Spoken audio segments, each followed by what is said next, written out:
Salut, c'est Trado. Voilà mon commentaire pour l'indice parisien pour la séance de demain, vendredi 20 novembre.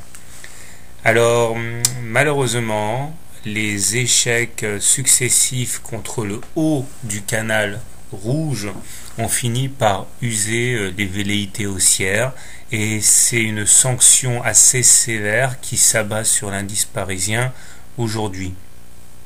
Effectivement, nous clôturons avec une chute significative de près de 2%, ce qui n'est pas rien, et qui montre que finalement les baissiers n'ont pas complètement perdu la main.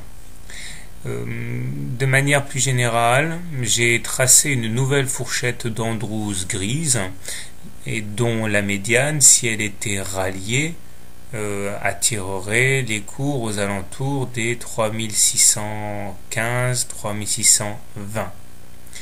En attendant, il faudrait s'affranchir de plusieurs obstacles graphiques, notamment tous les niveaux de retracement de Fibonacci et également la moyenne mobile 20 séances qui est croissante.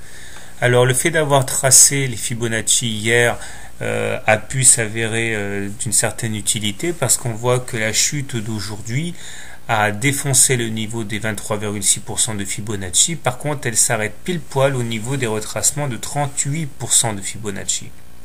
C'est sur ces niveaux que nous voyons actuellement des achats s'opérer. Il est clair que si nous clôturons en dessous des 38,2% de Fibonacci, eh bien il faudrait s'attendre à ce qu'on aille visiter le niveau inférieur à 50%, ce qui présenterait l'avantage d'aller chercher et éventuellement rebondir sur la moyenne mobile 20 semaines. Les indicateurs techniques sont beaucoup plus dégradés d'un coup, même si ce n'est pas alarmant, puisque le stochastique reste dans sa zone de surachat, même s'il croise son signal à la baisse. Le momentum, quant à lui, fond vers sa zone de neutralité. Le MACD, cette fois-ci, a bien été obligé d'acter la séance du jour et pointe également vers le sud. Alors, comment trader la valeur ? Je pense que cette consolidation, pour l'instant, n'est qu'une consolidation. Étant donné que nous sommes au-dessus de la moyenne mobile 20 semaines, les trading systems les plus simples concluent à une tendance qui est résolument haussière. Donc pourquoi pas ne simplement pas envisager une consolidation.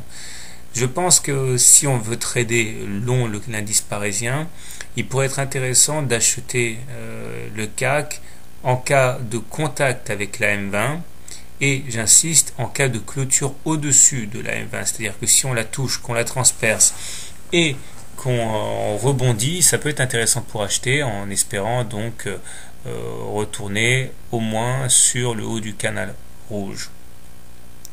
Par contre, si on pense que la fête est terminée et qu'on va probablement naviguer en eau trouble pendant un moment, il peut être opportun de shorter la valeur, enfin l'indice parisien.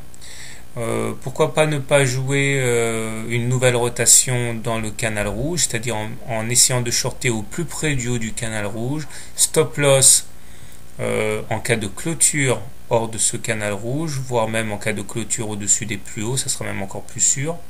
L'objectif étant dans un premier temps d'aller chercher la médiane grise, voire même une nouvelle rotation dans le canal rouge, c'est-à-dire puis un retour vers 3450 par là. Personnellement, je vais privilégier, je pense, l'option haussière, à savoir donc une rentrée en long en cas de clôture au-dessus de la M20 après son contact. Voilà, très bien, bonne soirée, bon trade et à demain.